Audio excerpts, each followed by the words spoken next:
서울 성동구의 한강변 아파트 단지입니다. 지난달 24일 84제곱미터형이 20억 원에 매매되며 신고가를 기록했습니다.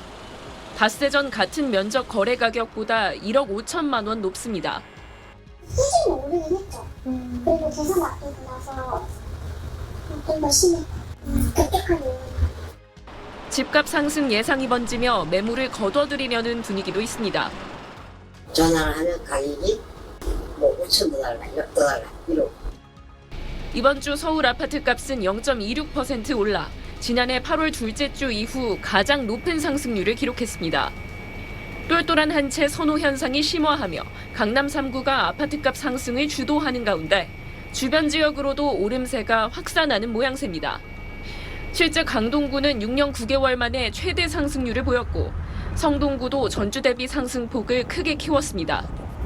기준금리 추가 인하와 공급 부족으로 집값이 더 오를 수 있다는 우려가 큰 상황에서 다음 달 대출 규제가 더 강화되기 전에 막차를 타야 한다는 심리까지 가세한 영향으로 풀이됩니다. 이재명 대통령 취임 후 첫 부동산 시장 점검 회의를 가진 정부는 최근 부동산 시장 상황을 엄중하게 보고 있다며 가용한 정책 수단을 총망라해 검토하겠다고 밝혔습니다. 처음 취임하고 나서 우리 기재부의 가장 중요한 업무 중에 하나인 물가하고 부동산에 대해서 챙기기로 했습니다. 시장에선 정부가 구체적인 공급 계획을 내놓는 것 외에도 당장의 수요를 누르기 위해 규제 지역을 추가로 지정할 수 있다는 관측까지 있습니다.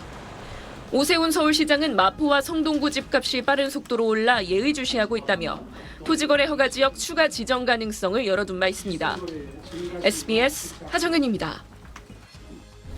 서울의 한 경매 학원입니다. 토요일 이른 아침부터 수강생들이 몰렸습니다.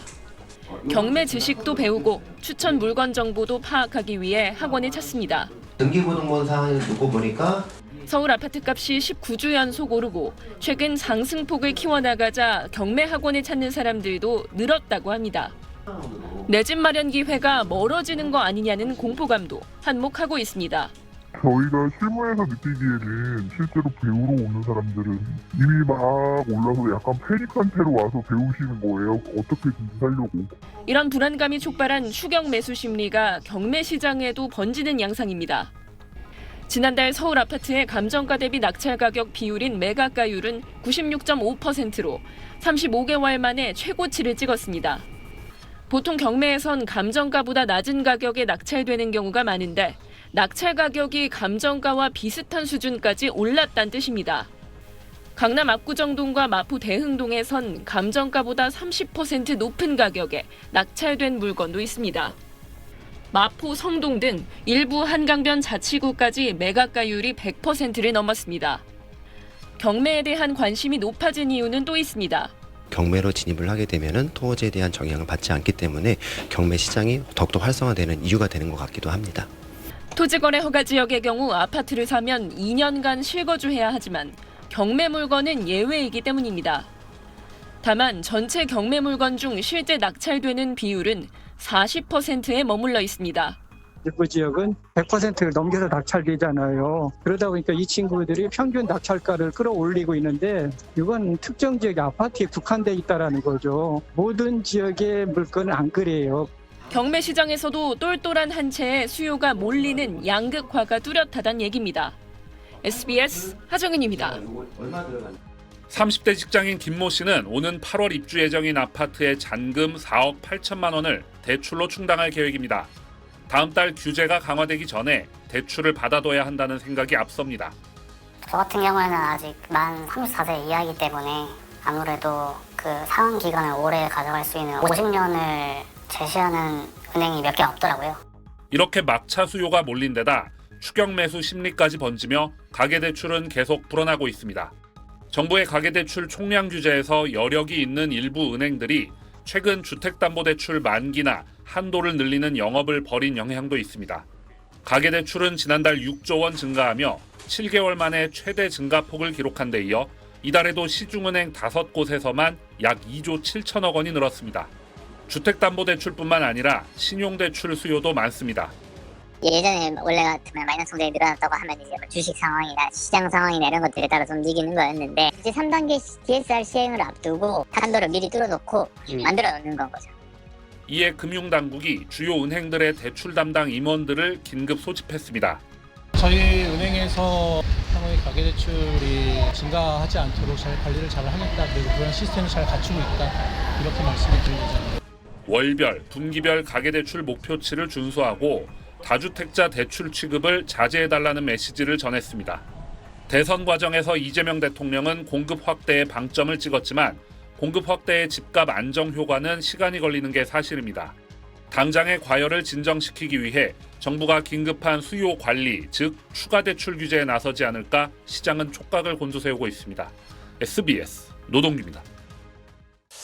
자, 이 서울 수도권 중심으로 집값이 들썩이고 있는데 일각에서는 왜 민주당이 정권을 잡으면 집값이 오르냐 뭐 이런 얘기들도 해요. 과거를 좀 되짚어 보면 노무현 대통령이 잡았을 때 올랐고 문재인 대통령이 잡았을 때 올랐고 이번엔 또 같은 민주당의 이 적통을 계승한 이재명 대통령이 잡지 않았습니까? 네. 그래서 강남 사람들은 아유 이거 또 우리 집 또 오르겠구나 뭐 이런 생각 하시는 분들이 있다고 그래요. 이게 근거가 있는 얘기입니까? 사실 과학적인 근거는 데이터를 보니까 없고요. 네. 다만 데이터가 얘기하는 건 그런 경향성은 좀 있는 것 같습니다. 왜냐하면 진보 정권 때마다 지금 말씀하신 것처럼 집값이 좀 올랐고 네. 보수 정권 때는 사실 집값 오르는 게 상대로 제한적이었는데 이게 경제적인 그 백그라운드가 약간 다른 것 같습니다. 사실 문재인 정부 때만 생각해봐도 2015년부터 우리나라 그 가계부채랑 부동산 가격이 다시 오르기 시작했었잖아요. 네. 그리고 문재인 정부가 2017년에 들어왔을 때 이미 여러 군데 불이 붙어서 막 돌아가고 있는 상황이었잖아요. 거기다가 이제 규제를 넣었던 거라서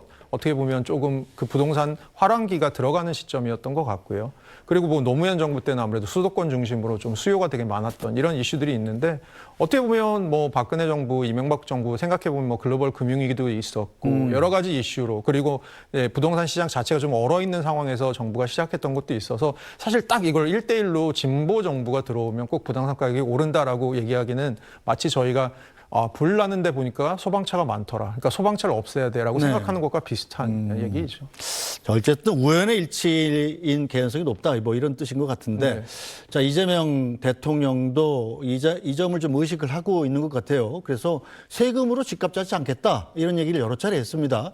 문재인 정부 시절에 세금으로 집값을 잡으려다가 그 세금이 고스란히 집값에 반영이 됐던 일이 있지 않습니까? 네, 맞습니다. 자, 그렇다면 이재명 대통령은 집값을 잡기 위해서 어떤 대책을 쓸 걸로 예상이 됩니다. 그러니까 계속해서 나오고 있는 얘기는 공급을 늘리겠다라는 거고요.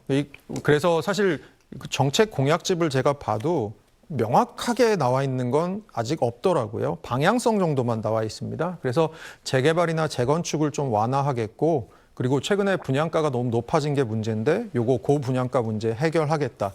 그리고 뭐 리츠 같은 것들을 이용하겠다. 아니면 공공기관들이 갖고 있는 지금 부지가 있는데 최근 들어서 그런 거 보신 분들 많으실 겁니다. 그 동사무소, 그러니까 주민센터들을 이제 옮기고 거기다가 집을 짓고 이런 식의 여러 가지 도심지에 개발을 해서 거기다가 공급을 하겠다. 이런 공급 대책을 주로 내놓고 있습니다.